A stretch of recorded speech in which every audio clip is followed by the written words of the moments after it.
chapter 2. Daniel 2. So are you looking to move, Michael Smith? I've been thinking about that, but nothing's set in stone yet with it. I'd talked to Caleb on Facebook about it, because I told him I found an apartment in Fort Smith. Oh, and so it's, yeah, it's not far from where they go to church. Does Chick-fil-A let you transfer from one branch to the other?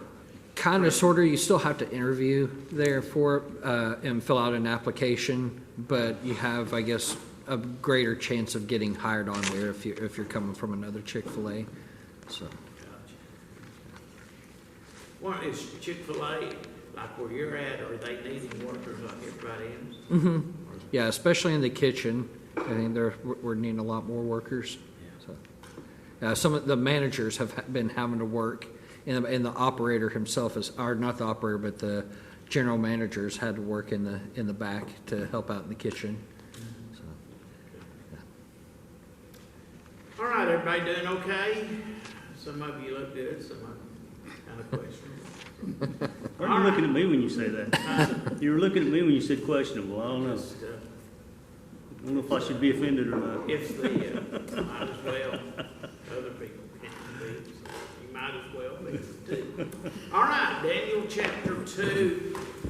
Did we finish verse 23? I think we're at verse 23. I think we're still in 23. Okay. All right, let's go back and we'll read verse 23 of Daniel chapter 2.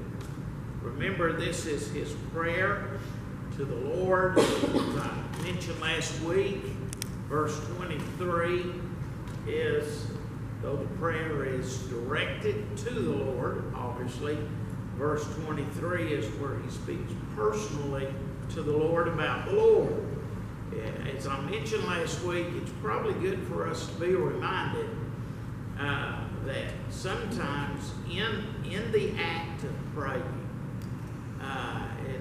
there's nothing wrong with us ascribing to God the things that we're thinking about, even in the third person, which Daniel does here up until verse 23. Verse 23, I thank thee and praise thee, O thou God of my fathers, who hast given me wisdom and might, and hast made known unto me now what we desired of thee. For thou hast now made known unto us the king's matter. I don't believe I said this last week, but in the statement in verse 23, thou hast made known unto me now what we desired of thee. It seems to me that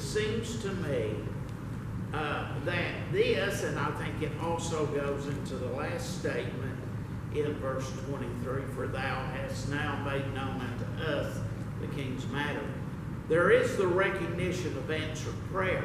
But in these last two lines, it seems to me like Daniel, in this acknowledgement, is also making a sense of responsibility to himself in regards to what the Lord has given to him.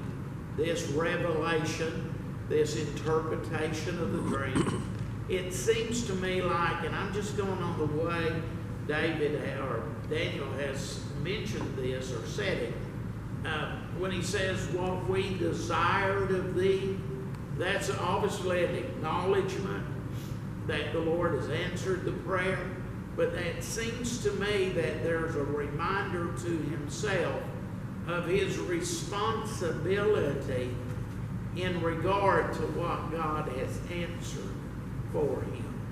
And whether or not that be true, I do believe that it teaches me that when we pray and God does answer prayer, we need to be reminded that we are responsible in what God answers. I think I tend to often ask God for things, God grants those, and I may be grateful, or may think I'm grateful, but I don't know that I always then think about my responsibility in how I handle what God answers and how God answers the prayer.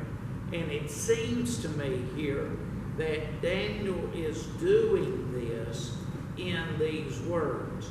Also notice the repetition of, or the use of we and us.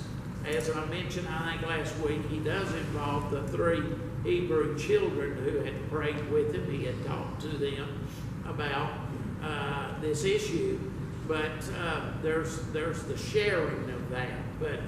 But before we leave verse 23, I do want to just make sure we get this, that when God answers prayer, we have a responsibility for what we do with that answered prayer. And sometimes I don't think that's something that we think about. Obviously, in something of this magnitude, it's easier to know that now that I've been given a response by God, I need to use that. But for him, and I need to recognize I'm responsible. But really, we're responsible in every facet of the request that God gives to us. Like the model prayer. The model prayer, if you look at it, we're not going to turn there, but when the Lord taught us to say, give us this day our daily bread, why are we requesting God to give us our daily bread? Well, in part so that we can function on his behalf. Why do we want him to forgive us of our debts? So that we can be properly able to forgive others in their debts to us. So prayer is obviously something that we ask God to do things, but I do believe this is a good picture of showing us that we need to be responsible when God answers our prayer. I've seen times when I've done this, but I've seen times when people in church have said to me, you know, God answered my prayers about such and such, and I'm so grateful to it, but it didn't seem like it made them more responsible to the Lord. Sometimes it makes people less responsible to the Lord, and I think that's happened to me. So I think it's a good reminder here for us in that vein. Anyone have anything before we move on to verse 24? The way that reads, do you think that God made it known to all of them, the king's dream, or just Daniel? Because it says made known to us. Well, I tend to believe, whether it be primary or secondary, it was known to all 4 of them.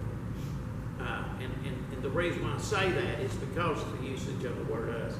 Now, if you're going to ask me, did God reveal it to all of them simultaneously in the way, I don't know, but I think by proxy, if that's a good term, that if Daniel was the only one, maybe Daniel received the revelation, then shared it with the other 3. But whether or not that happened, yes, they were privy to it. In verse 19, it says it was revealed unto Daniel. Unto Daniel. What do you say? I was going to ask that too, after I read it. It'd be good to. About verse 19? No, the 23, what Roy didn't talk about. Yeah, I'd forgotten about verse 19. That's a good point. But obviously, I think he shared it with the others. If he was and 23 says, "You have made known unto me what we desired." So that it doesn't say you made known to us. It said you made known unto me. So.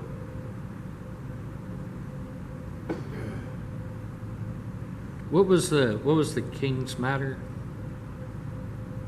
I'm sorry. What was the king's matter? The issue. That's just about his dream. The interpretation. Oh. Now, some people, I want to keep this before everybody because I may be wrong in what I'm saying, but I believe the matter is the interpretation of the dream. But others believe it's the dream and the interpretation. But so when I say the king's matter, again, I'm coming from my perspective that I believe it's just the interpretation. I may be wrong. I've been wrong, what, a couple of times, Steve? Whether it's interpretation of the Bible or other. All right, anything else before we move on to verse 24? So you think Nebuchadnezzar told them the dream, and then they're asking for the No, I don't. because coming up, we know what the dream is. Daniel says so.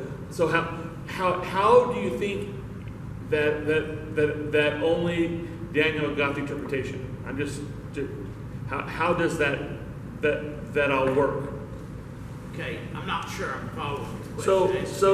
So you just said you believe that God just revealed the interpretation. But if that's the case, in the scripture coming up, we know both the dream and the interpretation. Right. But what I believe is that the king, and again, I may be wrong, the king knew his dream. He just wanted to know what it would mean. But he would know that someone knew the correct interpretation if they were able to tell him the dream. Otherwise, anybody could have come up and said, well, here's the interpretation of your dream, if he shared the dream. I mean, somebody could make a dream up. Exactly. So I don't understand how you can think that dream wasn't told to Daniel as well as the interpretation. Well, no, But no, I don't. That is what I understood you to say. So. I don't mean by that Daniel didn't know the dream. God probably told him the dream. What I'm saying is that the dream itself, as far as I believe, was never in question from the king's standpoint. Never in question in my mind. Yeah, I get that. I just understood you to say a few minutes ago that God only revealed the interpretation. And well, if I said that, I didn't necessarily mean that. What I'm saying is the interpretation is the issue all across the board. But by Daniel getting the dream, then that lets the king know that this man has something from God. Because he alone, again, in my view, he alone knows the dream. So unless somebody, and I think if you go back, that's what was tripping up all these others, is that they would have to say the dream, and they didn't have access to it. So yeah, Daniel would have to know the dream. So I don't know what I said, but if I said that, I didn't mean that, to say just interpretation. All right, anything else? I think you guys were saying the same thing from different viewpoints. Well, The king didn't tell anybody the dream because, like you said, anybody would make up an interpretation. He wouldn't know whether it's right or wrong. But if you had to come up with a dream, that's a whole other matter. yeah. And the king knew the dream, I think. And then when it was revealed, it says later that Daniel told him the dream and the interpretation. He knew both. But you're just saying the interpretation is the important part of it. Well, it's the interpretation. The interpretation is the important part moving forward. But in telling the dream, the king would say, there's something about this guy and his connection. That sets him apart because nobody else could even tell him. No one else could say it. All right, anything else? Verse 24. Therefore Daniel went in unto Arioch, whom the king had ordained to destroy the wise men of Babylon. He went and said thus unto him, destroy not the wise men of Babylon. Bring me in before the king, and I will show unto the king the interpretation. All right, back to verse 24. I like the way Daniel, and I think this is one of those small things, but I think it's important. I like the way that Daniel honors the line of authority. And he might not could have done anything about it, but he goes to the man who's over him. He doesn't go to another servant. He doesn't try to bypass. He goes to the man who is over him, the man in authority. And I like the way he honors the line of authority. It teaches me that it is essential for God's people to honor the line of authority. One of the things that God has done is put authority into our lives. And much of that authority, in fact, I would say the vast majority of the authority in our life really is secular. I mean, don't misunderstand me. I'm not saying importance, but I'm talking about the amount of authority as living in the secular society that we have is greatly given to us and for us in secular among the unsaved world. And one of the things that has always fascinated me, and I've shared this before, is how Paul tells Timothy that preachers and churches are to pray for those who are in authority over them. And in fact, I would say in 1 Timothy chapter 2 that there is much implied and indicated that the salvation of lost people rests greatly upon, as far as an influence goes, greatly upon us who are saved praying for those in authority. And that's kind of a tough area we probably don't want to get into. But it's biblical, it's true. And I like the way Daniel honors the line of authority in verse 24. And I also like by what he said, what he does in verse 24, is that Daniel, by honoring the line of authority, shows to us that David, or I keep calling him David, Daniel wanted to see these people whom he was under the authority of, he wanted to see them saved. It was his desire that they could come to know the Lord God of Israel. So Daniel was very careful, I believe, to honor the authority and honor the positions, as well as Daniel, in honoring this authority, is using what God has revealed to him before he even says what the interpretation of the dream is to the king. He's already using this which God has given to him to honor people and, I think, to seek their salvation. It's hard, sometimes we don't think about this. We get so consumed about Daniel being, this being revealed to Daniel, that we just look at that. But we have to remember, a man like Daniel, who is as astute spiritually as he is a man who recognizes that he has a responsibility from God to be a witness to these people. So now that God has revealed this to him, Daniel is going to use it as a means. Obviously, he's going to honor people in their position, but he's also thinking about the moment that he has with what God has given to him. Now, you don't see it in the words, but I think it's pretty obvious because of the character of Daniel spiritually.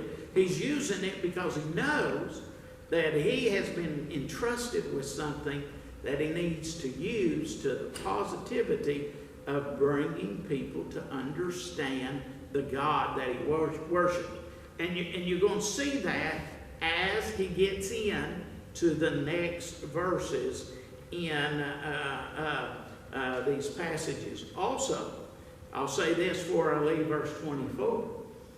He's using this to preserve other people in their positions and in relationship to the Lord. All right, verse 25. Good. Now, go ahead. On that.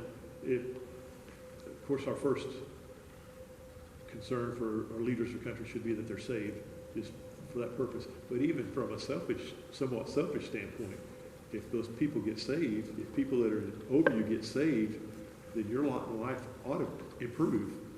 Mm-hmm.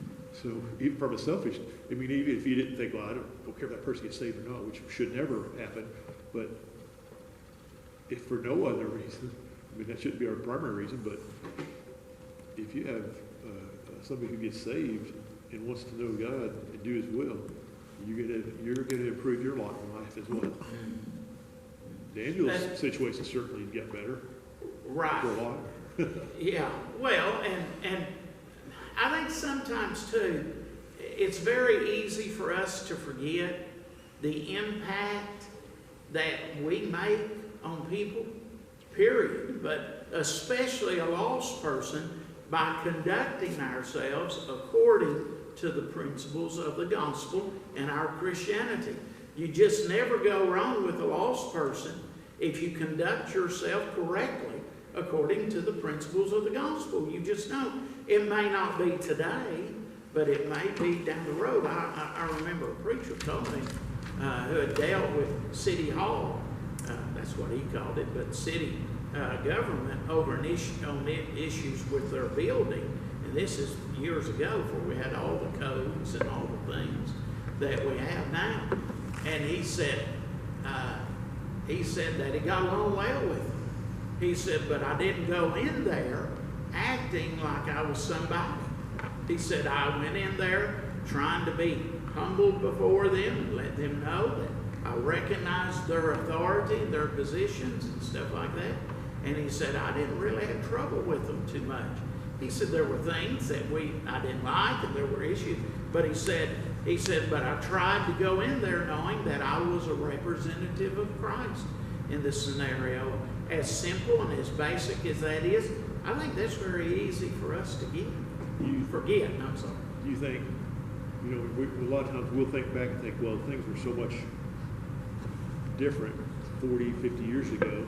Do you think possibly part of that's because we're not as living as a whole as Christians, that we're the Christian, if you want to say community, whatever, is not living for Christ as dedicated as what people were 40, 50 years ago, and maybe because of that, not so many people are getting saved. I'm sure that's part of it. I won't say that's all of it, because, I can't speak 40, 50 years ago from authority, but I suspect that 40, 50 years ago, the atmosphere and I'll just use the government, city officials, like I was talking about a while ago.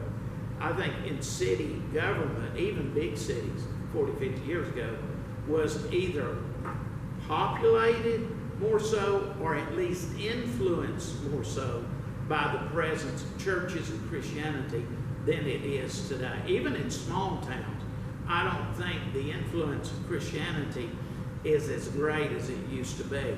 Now, why is that? I think there's a multitude, there's several reasons, but I think in part that is one of them, and that is one we can do something about. We can't do something about a lot of other stuff, but there's probably several reasons, but I do believe that we as Christian people are a lot more worldly now. Deidre and I were talking yesterday, today, I don't know when it was, about holiness. Holiness is a subject that's not talked about. There are a lot of Christians in Christian churches today who don't think anything about doing a lot of things yet. I think we'd be very surprised as to how many Christian people that are very faithful to church think nothing about drinking anymore.